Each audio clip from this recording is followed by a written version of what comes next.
గుంటూరు జిల్లా రేపళ్లకు చెందిన సుసన్లత రెండు చేతులతోనూ సమాన వేగంతో రాస్తూ ప్రత్యేక ప్రతిభ చాటుకుంటోంది.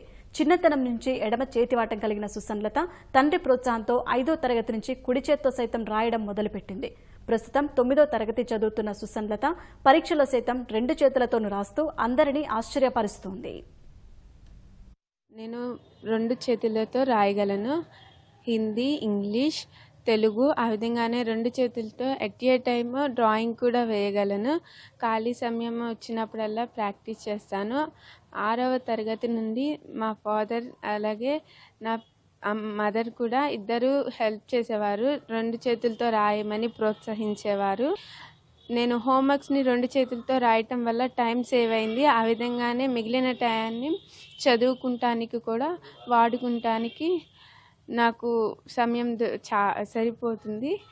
కాంపిటీషన్స్ ఏమన్నా జరిగినప్పుడు కూడా వాటిలో పాల్గొనటానికి ట్రై చేస్తాను.